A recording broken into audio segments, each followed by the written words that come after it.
We can now obtain such information in a negligible portion of the time that we previously needed. As a result, a great deal of the records we have about our current-day universe will soon be broken. It has been a long time since NASA's James Webb Telescope gave us a shocking first glance at the depths of our universe, which is expanding at an unusual rate. About a century ago, astronomer Edwin Hubble observed that the universe was expanding like an inflated balloon, with galaxies moving away from each other. Our current best hypothesis for the Big Bang's origins is based on tracing that expansion backward in time. However, for the past 10 years, a troubling gap has been growing in this explanation. The rate of expansion of the universe, denoted as the Hubble constant, varies significantly depending on the vantage point from which astronomers observe it. Launched in late 2021, the James Webb Space Telescope is the most technologically advanced telescope ever made. Researchers were hoping it would finally settle the debate, but no consensus has been reached so far. We may need to revise textbooks, according to a Nobel Prize-winning physicist from Johns Hopkins University, who claims that new data obtained by James Webb has recently proven our past view of the universe was entirely wrong. Come, examine with us what's going on. There was a huge explosion at the beginning of the universe, according to the most popular theory. The universe appeared in an instant, a seething plasma stew of matter and antimatter particles that suddenly expanded and annihilated each other upon contact.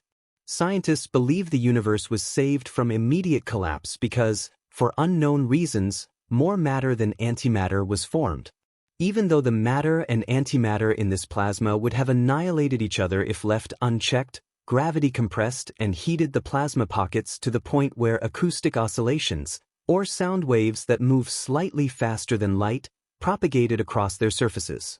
The early universe expanded like an inflated balloon, trapping a tiny amount of matter, while its high energy density strained spacetime and kept the rest out of danger. Conventional thinking holds that the universe's first galaxies formed when visible light, interacting with ordinary matter, gathered around clusters of invisible dark matter with the help of a vast cosmic web that connected them all. Initially, the rate of expansion of the universe slowed down because its energy density dropped as its contents expanded. But then, about 5 billion years ago, galaxies began to reseed at an accelerating rate once again. Dark energy, a hidden and mysterious force, was to blame. A cosmological constant, or inflationary energy that is consistent in all places and times, embedded within the expanding fabric of spacetime, is the most popular and straightforward depiction of dark energy. As part of his theory of general relativity, Einstein gave it the moniker lambda. Over time, dark energy density became the main factor in the expansion of our universe, while the overall matter density decreased. Light, dark energy, regular matter, and dark matter's energy densities determine the maximum speed at which the universe might expand. The lambda cold dark matter, lambda CDM, model of cosmology considers these as it charts the expansion of the universe and predicts its ultimate demise, with matter becoming so thinly spread that it undergoes a heat death known as the Big Freeze. Although many of the model's predictions have proven to be accurate, problems are beginning to emerge. Astronomers have been searching for dark matter and dark energy, but so far, they have come up empty-handed. According to Ofer Lov, a cosmology professor at University College London involved in galaxy surveys of dark energy, the embarrassing truth is we don't fully understand these last two components. He continued, most people agree that the universe's current composition is 5% ordinary atomic matter, 25% cold dark matter, and 70% dark energy. However, a more serious threat to the lambda CDM model has arisen. The universe seems to be expanding at different rates depending on the method astronomers use, an inconsistency known as the Hubble tension. The early universe is expanding at a much faster rate than what the lambda CDM model predicts, according to methods that investigate the past. Countless observations have confirmed and validated these methods. It takes more than just a radar gun, however, to measure the expansion of the universe. A relic of the early universe created only a few 100,000 years after the Big Bang, the so-called cosmic microwave background, CMB, provides the standard for the first approach to measuring this expansion. From 2009 to 2013, the European Space Agency's Planck satellite mapped the CMB, which is visible across the sky, to determine a Hubble constant with an uncertainty of less than 1%. This cosmic baby picture shows an almost uniform universe with warmer and cooler regions, indicating areas of higher and lower matter density, respectively, caused by acoustic oscillations that make the universe expand outward. Galaxies formed at the intersections of the interlaced strands of this soap bubble structure, which eventually developed into forming the cosmic web. Planck's spacecraft studied these waves, and cosmologists calculated the total amount of dark matter, ordinary matter, and a value for the cosmological constant, also known as dark energy. When fed these results, the standard model produced a Hubble constant of around 67 kilometers per second per megaparsec.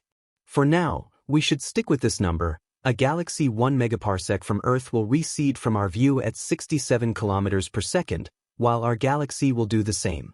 However, the recession reaches a maximum speed of 1,340 kilometers per second at 20 megaparsecs, then continues to expand exponentially from there. The speed of light is less than the distance at which a galaxy will recede from Earth, which is 4,475 megaparsecs. Alternatively, we can use pulsing stars or Cepheid variables, which are dying stars with helium gas outer layers. These stars' radiation causes them to expand and contract, making them periodically flicker like distant signal lights, and we can use this data to calculate the expansion rate. Astronomer Henrietta Swan-Leavitt discovered in 1912 that Cepheids' flicker rates were directly proportional to star brightness, allowing the measurement of absolute brightness and, consequently, distance. This finding was revolutionary, making Cepheids standard candles for gauging the scale of the universe. By aligning observations of pulsing Cepheids, astronomers can build cosmic distance ladders, each rung allowing them to span time. Wendy Friedman, an astronomer from the University of Chicago, described it this way: "It's one of the most reliable means astronomers have today for measuring distances. By selecting nearby Cepheids and comparing distances determined by pulsing light with those found by geometry, astronomers form the first rung of a distance ladder. Cepheid measurements alone are used to add the subsequent rungs as the universe continues to expand, causing light from stars and supernovae at various distances on each rung to be redshifted or moved to longer, redder wavelengths. Astronomers then compare these values, resulting in a precise value for the Hubble constant. In 2019, recent colleagues used this method to focus the Hubble Space Telescope on the Large Magellanic Cloud, neighboring galaxy to the Milky Way. The outcome was surprising, with an expansion rate of 74 kilometers per second per megaparsec, a figure that is mathematically impossible. Astronomers have begun referring to the apparent discrepancy between the two measurements as the Hubble tension, and no one has a clear understanding of why it's happening. Novel hypotheses on cosmological distance measurement and the Hubble tension. Recent hypotheses propose that factors inherent to the cosmic distance ladder could be contributing to measurement discrepancies.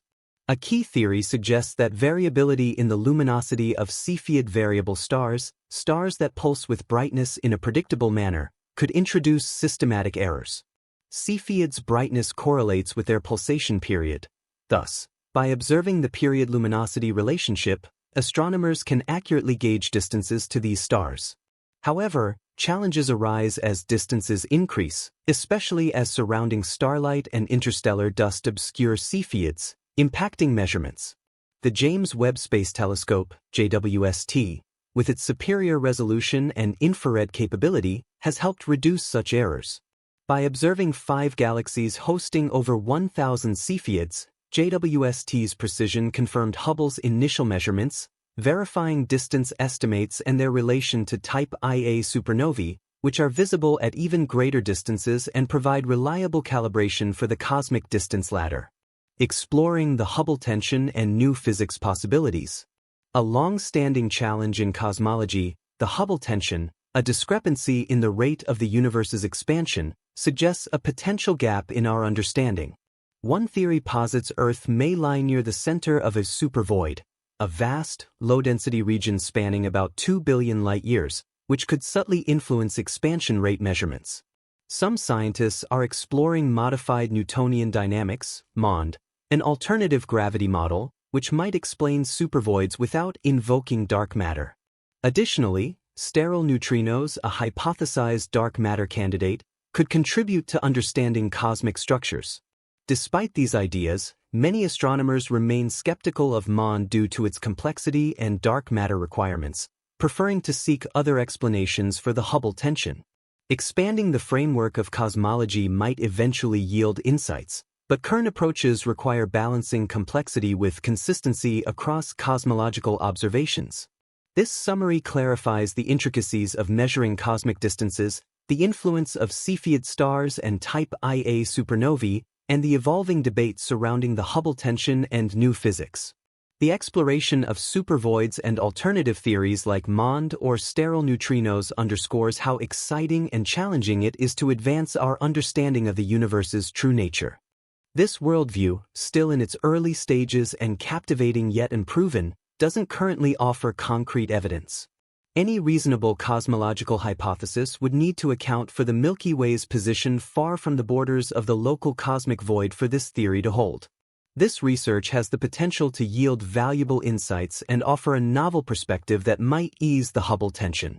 For now, these results rely on basic cosmic modeling, and in the end, the facts will decide the outcome. Meanwhile, we'll apply this approach to a more precise simulation. 2 years have passed since the James Webb Space Telescope began transmitting images back to Earth. NASA recently commemorated this achievement. Since its launch on Christmas Day in 2021, the telescope spent its initial months in space calibrating its instruments to study the universe through infrared light. During a press conference at the White House on July 11, 2022, President Biden and Vice President Harris unveiled the first image from the $10 billion telescope, Webb's first deep-field photo, featuring the galaxy cluster SMACS 0723. The next day, on July 12, 2022, NASA broadcast 3 additional stunning images taken by Webb. These included Stephan's Quintet, the cosmic cliffs of the Carina Nebula, and remnants of a dying star's explosion. The release was a momentous event, accompanied by data on the atmosphere of the exoplanet WASP-96b, a hot gas giant. Over the past 2 years, Webb has provided scientists with data that has transformed our understanding of the universe and consistently delivered images of breathtaking beauty. The farthest galaxies ever observed by humans have been discovered through Webb, some so distant they date back to a time when the 13.8 billion-year-old universe was only 300 million years old. These observations have posed new challenges for cosmologists, as they try to explain the rapid growth of quasars driven by supermassive black holes within a billion years of the Big Bang. Webb's ability to observe far-off galaxies is enhanced by the expansion of the universe, which stretches light over billions of years. Closer to home in our solar system, scientists didn't initially anticipate the space telescope's surprising effectiveness. Astronomers had worried that nearby objects might obscure Webb's vision. However, instead, it has delivered remarkable images of familiar planetary giants like Jupiter in an entirely new light. Since President Biden and Vice President Harris revealed Webb's first image 2 years ago, the telescope has continued to unlock the mysteries of the cosmos, offering remarkable views from the universe's edge almost back to its earliest days. Webb's capabilities are shedding new light on our celestial surroundings and inspiring future generations of scientists, astronomers, and explorers. Marking Webb's 2 years of scientific achievements, NASA recently unveiled a captivating new image of an object known as ARP-142, resembling a cosmic penguin clutching its cosmic egg. This visual is actually a composite of 2 galaxies located about 326 million light-years away from Earth in the Hydra constellation. Although observed previously, this scene has never been captured with the clarity Webb offers. In the image, ARP-142 is seen in infrared light, showing NGC 2936, a warped spiral galaxy that forms the penguin shape, while NGC 2937, an egg-shaped galaxy, lies nearby.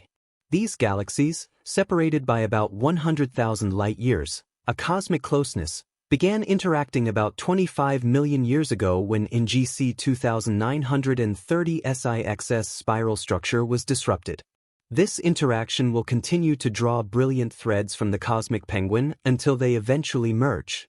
In the upper right of this stunning image, another galaxy, PGC 112371, joins the cosmic scene, appearing just 100 million light-years from Earth, with blue newborn stars lining its view. When viewed in mid-infrared by MIRI, Webb's instruments reveal even more about the scene. This celebration of Webb's 2 years in space highlights not only its groundbreaking scientific achievements but also its unparalleled ability to reveal our cosmic neighborhood in all its complexity and beauty. Are undetectable at those frequencies? The other individuals from the party are an extraordinary number of extra faraway systems. The tail plumes of NGC 2936, to some extent, encase some, while fainter ones sparkle in the foundation. James Webb has lately mentioned another objective fact in which researchers saw a very huge black hole and 2 bantam universes participate in a marvelous expressive dance. Researchers might acquire a better comprehension of the early universe's cosmology and very large black hole development rates from these data. This explicit very huge black hole is consuming matter in its area and giving energy to a brilliant quasar that is so far away that James Webb can see it as it was soon after the Big Bang, under 13 billion years ago. The world hosting the quasar PJ 321 is going through a consolidation with 2 enormous satellite worlds. The group's discoveries include a black hole with a mass of 2 billion suns and the astounding disclosure that the consolidating cosmic systems and quasar are very developed, given that they were around when the universe was 13.8 billion years old. Due to the consolidation, the very monstrous black hole will get an inundation of gas and dust, which will permit it to grow and keep providing energy to PJ 30821. Lead scientist Roberto Di Cario of Italy's National Institute for Astronomy expressed, "Our study uncovers that both the black holes at the center of high redshift early and far-off quasars, and the galaxies that host them, go through very effective and turbulent development, currently in the initial billion years of cosmic history, supported by the rich cosmic environment in which these sources are formed." In September 2022, the data were obtained by the NIRSpec instrument on James Webb as part of the 1554 program. This program tries to concentrate on the consolidation of the galaxy hosting PJ 30821 and 2 of its satellite worlds. According to Di Cario, the group went through a truly close-to-home exciting ride while chipping away at the project, but they concocted effective fixes to the issues they experienced during data reduction, and the result was pictures with a pixel-level vulnerability of under 1%. Very massive black holes, which have masses millions or billions of times that of the Sun, are born in the centers of galaxies and are surrounded by gas and dust. This is where quasars are conceived. An accretion disk, a smooth cloud, is formed by this material as it spins around the black hole, feeding it slowly. In this accumulation disk, the gas and dust can reach temperatures of up to 120,000 Kelvin, 67,000 degrees Fahrenheit, due to strong forces caused by the black hole's immense gravitational pull. Consequently, the accretion disk lights up, emitting radiation across the spectrum. Quasars like PJ 30821 are among the most luminous objects known to man, with luminosities that can frequently surpass that of all the stars in the nearby galaxy. Quasars and their accretion disks include features that can be used to assess the evolutionary status of black holes. It is indeed true that galaxies can also evolve in this way. Hydrogen, the simplest and lightest element, and a trace amount of helium made up the early universe. These were the initial building blocks of stars and galaxies. These celestial bodies created metals, elements heavier than hydrogen and helium, during their lifetimes. Huge supernova explosions were the end of life for these stars, but the metals they released into the cosmos became the building blocks for future stars. Stars and galaxies became increasingly more metal-rich as a result of this cycle. The metal-rich active galactic nucleus of PJ 30821 glows in the universe, as is typical of AGNs. According to the group's discoveries, light is ionizing it here. Photons, small amounts of light, provide the energy that molecules require for electrons to escape, resulting in the creation of particles with electric charges. One of the merging galaxies with the host galaxy PJ30821 is also metal-rich, and the electromagnetic radiation from the quasar is somewhat photoionizing its matter. The second satellite galaxy is also experiencing photoionization, but this time it's due to a burst of new stars. It seems like this second galaxy is metal-poor, which is another way it contrasts from the first.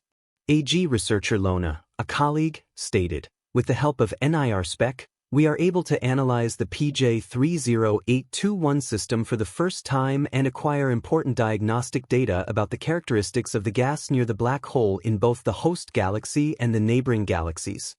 To determine the gas's metal content, we can observe, for example, the emission of hydrogen molecules and compare it with the emission of chemical elements produced by stars.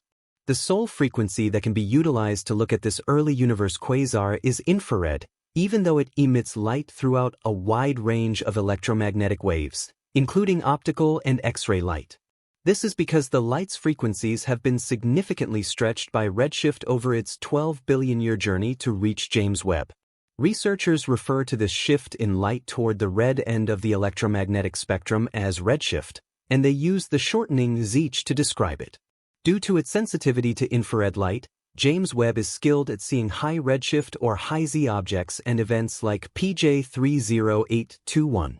The quasar and its partner galaxies' spectra could be analyzed with previously unobtainable granularity, thanks to James Webb's near and mid-infrared responsiveness. Only with James Webb's remarkable view could these observations be guaranteed in the distant universe. Another vast peculiarity, gravitational lensing, has been captured by the James Webb Space Telescope as a glowing ring around 6 billion light-years from Earth. A quasar called RxJ113131 is displayed in the new picture. A nearby galaxy's strong gravitational field distorts the quasar's light, creating a stunning arc and several aspects of the object, resulting in a picture that resembles a ring of diamonds. In the new James Webb image, the galaxy that is creating the gravitational lens is seen as a small blue dot arranged in the center of the ring. Since the quasar is so far away, the universe acts as an improvised telescope, enhancing the light from the distant object. The new picture was captured by James Webb's MIRI as an enhancement to a more extensive examination of the distribution of dark matter in the universe. In light of these new discoveries, as well as earlier ones from different observatories, RxJ113131 is among the best lensed quasars found to date. That concludes our current information for the day. Please demonstrate your satisfaction with the present episode by offering it a go-ahead to ensure that you miss no future episodes. Subscribe, and then click the bell symbol. Your support urges us to continue to create quality material and to continually improve, so please let us know your thoughts on the present content. We appreciate you tuning in and hope to see you again soon.